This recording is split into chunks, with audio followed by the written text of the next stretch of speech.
오늘 본문을 통해서 두루마리를 먹으라 라는 제목으로 말씀의 내용을 같이 나누겠습니다. 우리가 오늘 요한계시록 10장 말씀을 읽었는데요.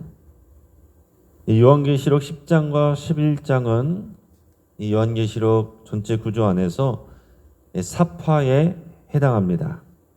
그 예전에 7장이 사파에 해당한다고 말씀을 드린 적이 있습니다. 7인의 심판 중간에 6개 인을 띄고 나서 6장까지 띄고 나서 그 다음에 7장에 사파가 나오고 8장에 7번째 인을 띄었습니다. 지금도 마찬가지로 7 나팔 심판 이 중간에 9장에서 6째 나팔까지 울린 다음에 10장, 11장이 사파로 이제 끼어 들어와 있는 겁니다. 사파가 들어가는 것은 그 앞에 있는 질문에 대한 더 자세한 설명을 해주기 위함이라고 그랬습니다. 앞에서 7장에서는 어떤 질문에 대한 답이었냐면 이 땅의 악은 언제까지 계속될 것입니까? 하는 질문에 대한 답이었습니다. 여기에 대한 답은 이거였어요. 하나님께서 하나님의 백성들을 인치시기까지 기다리신다. 이게 답이었습니다. 자, 오늘 본문 10장은 또 다른 질문을 다루고 있는데 그것은 바로 이토록 재앙이 쏟아져도 왜 사람들은 회개하지 않는가 하는 것입니다. 자, 6번째 나팔 심판까지 임했지만은 9장 마지막 절을 보면 사람들은 여전히 우상 숭배와 죄악에서 돌이키지 않고 있습니다. 자, 그러자 지금 하나님은 놀랍게도 오늘 10장에서 심판을 멈추시고 다른 대안을 제시하고 계시는 겁니다. 먼저 다른 천사가 등장을 하게 되는데 1절에서 3절까지 말씀을 같이 읽겠습니다. 내가 또 보니 힘센 다른 천사가 구름을 입고 하늘에서 내려오는데 그 머리 위에 무지개가 있고 그 얼굴은 해 같고 그 발은 불기둥 같으며 그 손에는 펴놓인 작은 두루마리를 들고 그 오른발은 바다를 밟고 왼발은 땅을 밟고 사자가 부르짖는 것 같이 큰 소리로 외치니 그가 외칠 때에 7 우레가 그 소리를 내어 말하더라. 아멘. 자, 사도 요한은 힘센 다른 천사가 구름을 타고 내려오는 것을 보게 됩니다. 자, 근데 이 천사를 자세히 보니까 머리에는 무지개를 두르고 있어요. 또 얼굴은 해처럼 빛나고 있습니다.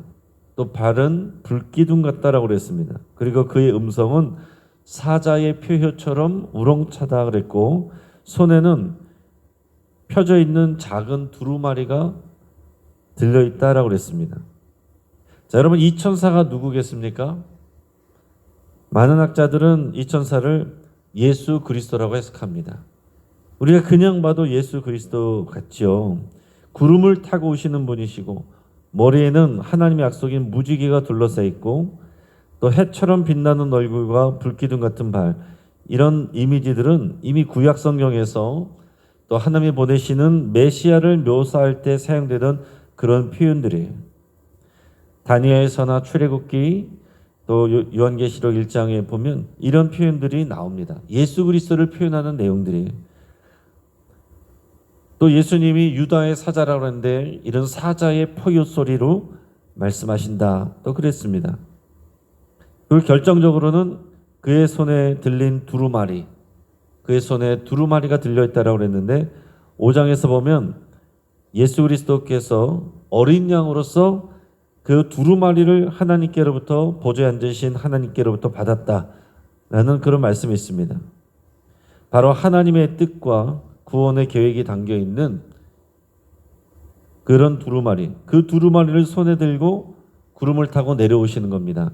자, 그러니까 앞에까지 내용은 성령이 올라오라 하시기로 또 사도 요한이 하늘로 끌려 올라가서 천상에서 일어나는 일들을 보았던 것인데, 자, 오늘 10장에서 보면 거꾸로 위에서 하늘에서 천사가 내려온 것을 봅니다. 자, 여기서부터는 이제 사도 요한이 땅에 있고 하늘에서 내려오는 천사를 보는 거예요.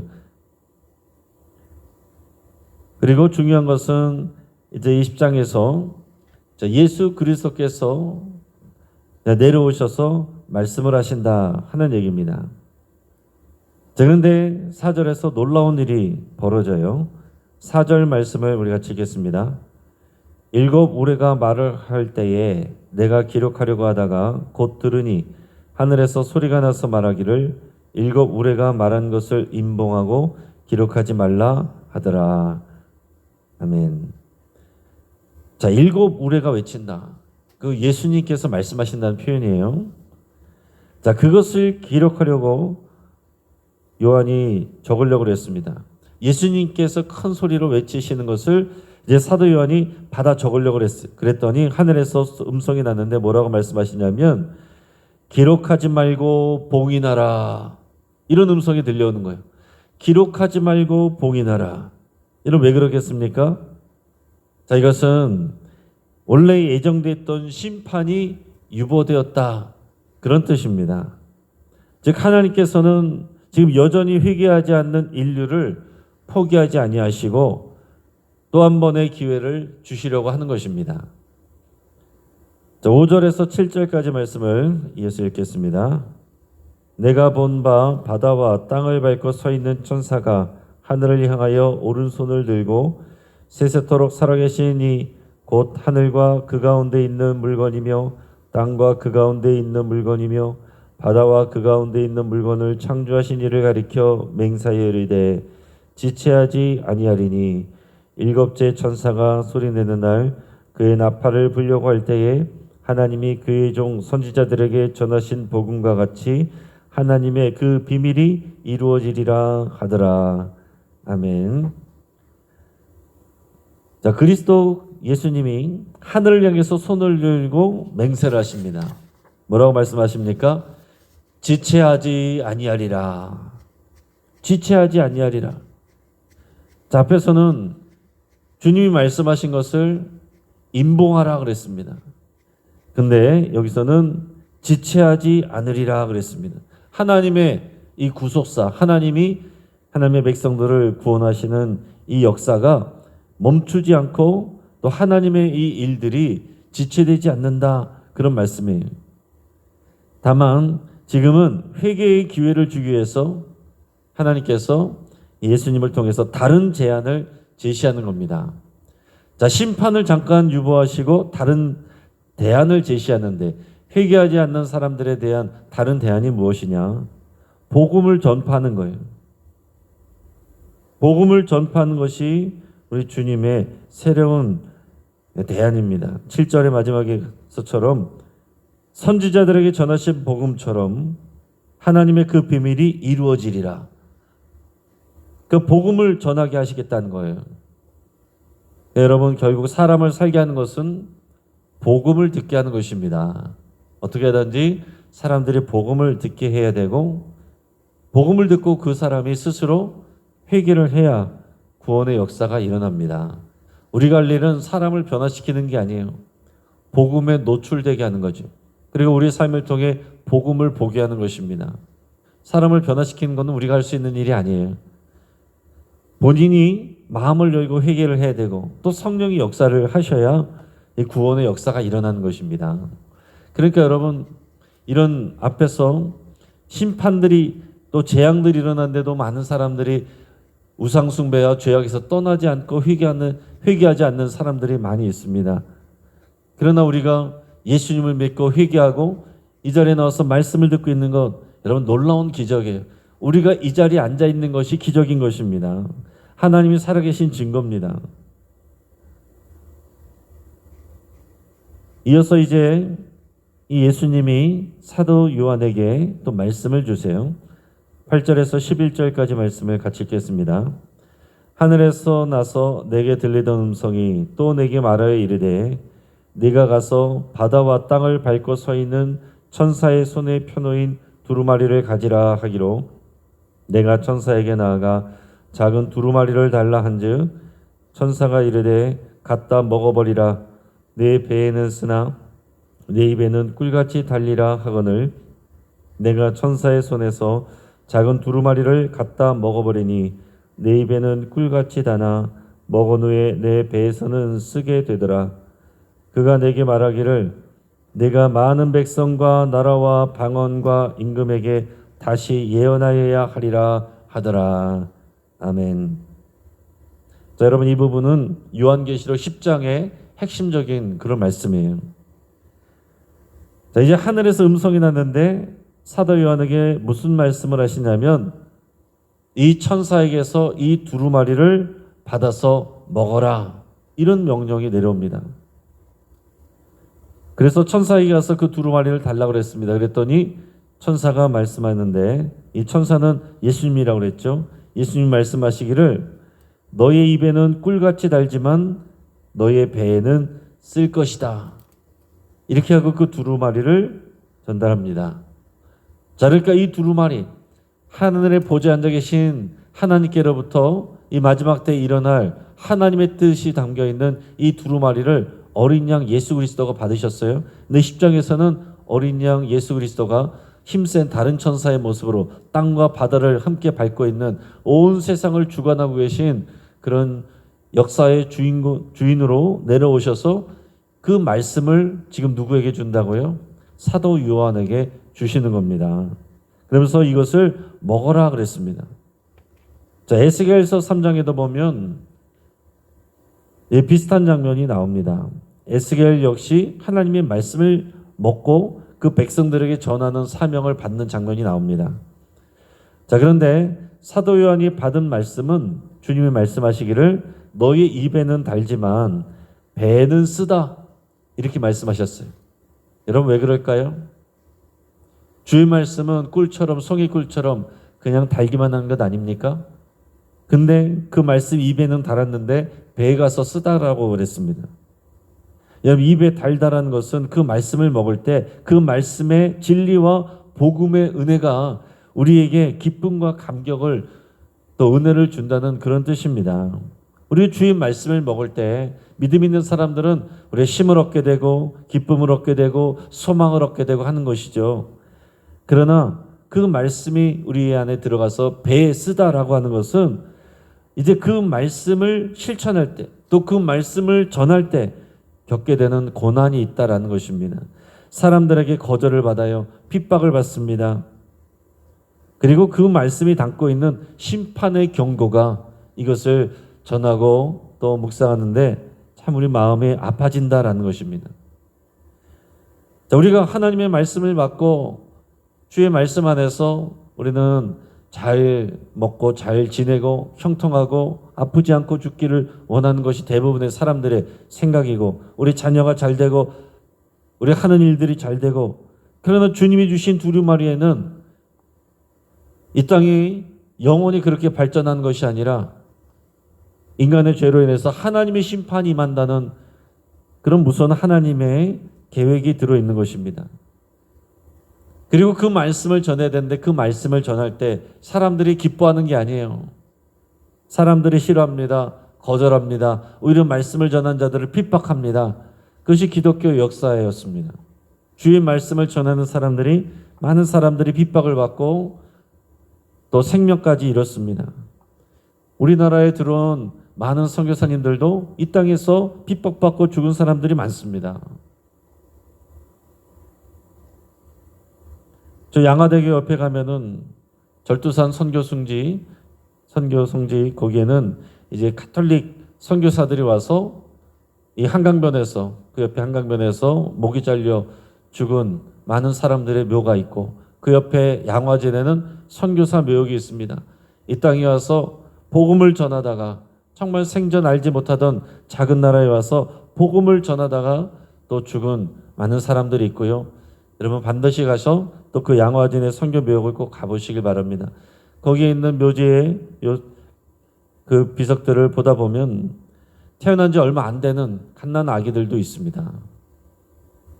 그러면 이 땅에 어떤 나라인지도 모르고 부모님 때문에 와서 태어나고 이 땅에서 또 질병을 얻고 죽은 그런 선교사님의 가족들도 있고 선교사님들도 있고 그런 거예요. 여러분, 우리가 편안하게 신앙생활하는 것이 아닙니다. 예수님의 피 위에, 많은 순교자들의 피 위에, 이 선교사님들의 핏값 위에 우리가 이 교회가 서 있는 것입니다. 오늘 그 말씀을 사도 요한에게 주시는 거예요. 네가 먼저 이 말씀을 먹고 그리고 전하라. 그 말씀을 먹을 때는 너무나도 기뻐요. 주의 말씀이 우리에게 힘이 됩니다. 그러나 그 말씀을 전할 때는 사람들의 받는 이런 핍박과 고난이 있다라는 것입니다.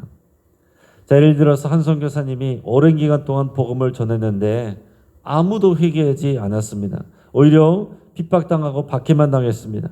하지만 이분이 포기하지 않고 끝까지 계속 복음을 전했어요. 결국 한 영혼이 복음을 받아들이고 또 예수님을 믿게 됐습니다. 그러니까 선교사님이 고백하기를 그 한 영혼의 회개 앞에 나의 10년의 고난이 모두 보석처럼 느껴졌습니다.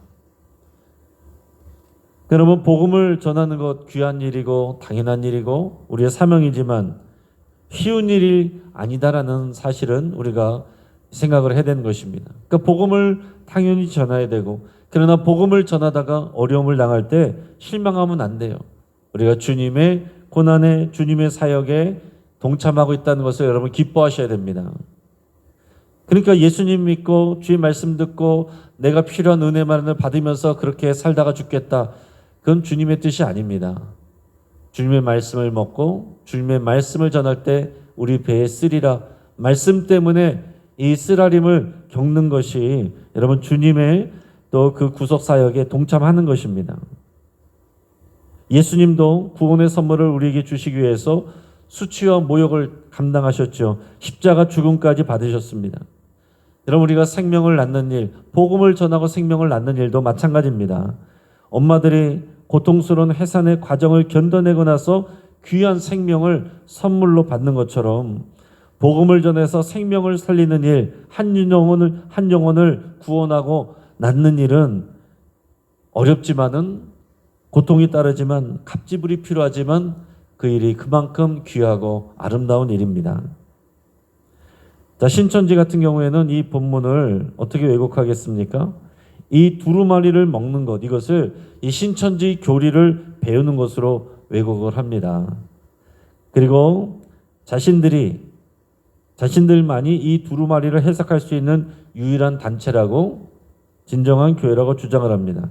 오늘 요한계시록 10장에서 이 두루마리를 사도 요한이 받았는데 이만희 씨가 그 두루마리를 받은 자라는 거예요.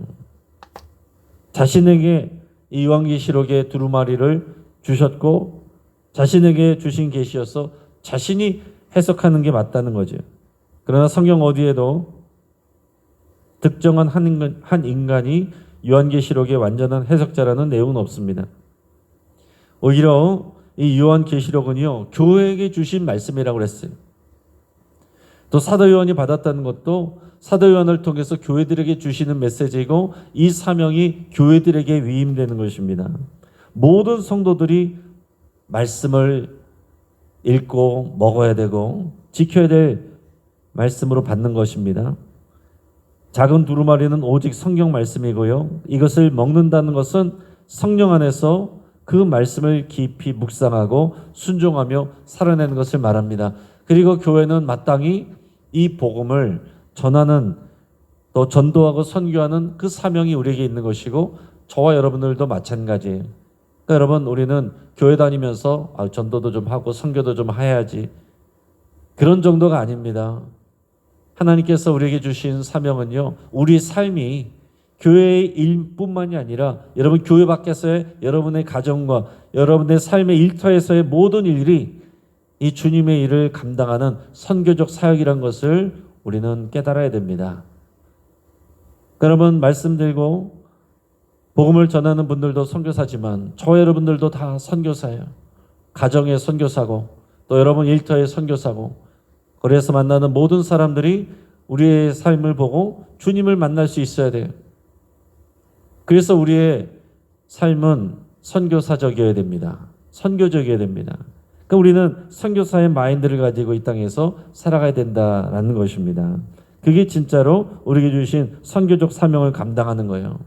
물론 우리 선교사님을 돕기도 하고 선교지에 방문하기도 하고 이런 것도 당연히 포함돼서 거기서 끝난 것이 아니라 우리가 선교적인 삶을 살아가는 그 자체가, 그래서 우리 삶을 통해 또 우리 입술을 통해 이 주의 말씀과 복음이 전파되고 나누어지는 것, 이것이 우리에게 주신 하나님이 우리를 부르신 소명이고 보내신 사명이다 하는 겁니다. 그러니까 여러분, 나의 남은 인생을 어떻게 쓸 것인가, 어떻게 편안하게 지낼 것인가, 이거는 이 주의 말씀을 모르는 사람들이 하는 생각이고요. 어떻게 나의 남은 인생을 주님 앞에 섰을 때 이것을 감당하고 주님 앞에 섰을 때에 부끄러움 없이 열매를 들고 설 것인가? 주님은 분명히 우리를 이 땅 위에 보내셨는지, 무엇을 위해서 부르셨는지 말씀을 다 주셨어요.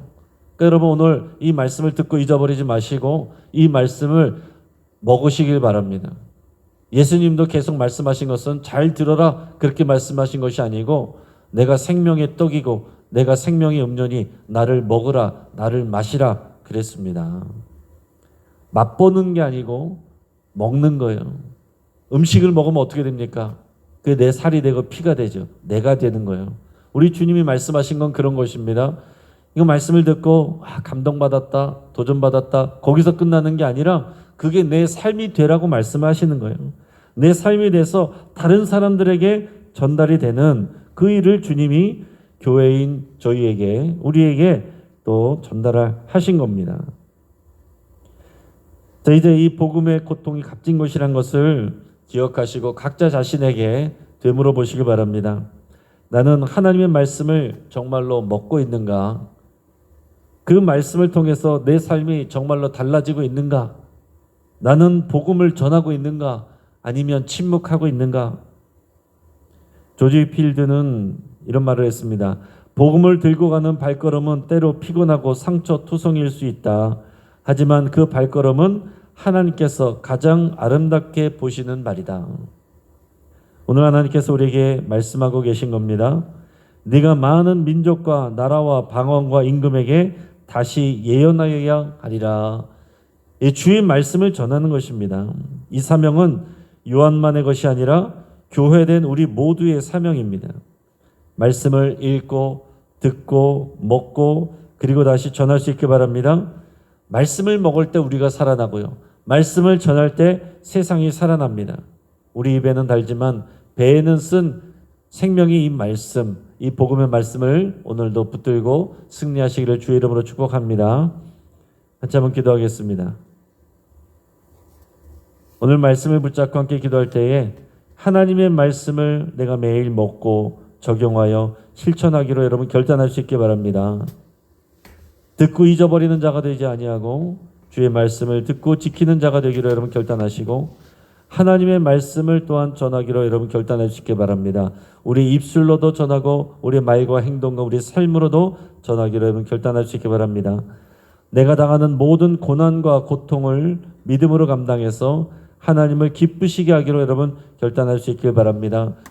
여러분, 우리의 삶이 평안하면 우리가 감사할 것이지만 우리의 삶이 또 오히려 고난과 고통이 있다면 오히려 우리의 믿음으로 또 살아낼 수 있는 기회이고 하나님을 기쁘시게 할 수 있는 기회입니다. 모든 고난과 고통을 믿음으로 감당하기로 여러분 결단하시길 바랍니다. 또 환우들을 위해서 함께 기도할 때 우리 여러 환우들 그 눈물을 닦아주시고 하나님께서 치유해 주시기를 위해서 기도하시고 또 생명구원을 위해서 해산의 수고를 감당하는 우리 영신교회 되기를 위해서 함께 기도하겠습니다.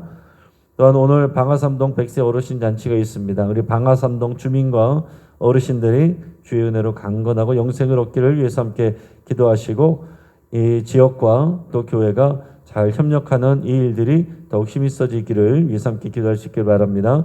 주여 한번 부르짖고 합심해서 함께 기도하겠습니다. 주여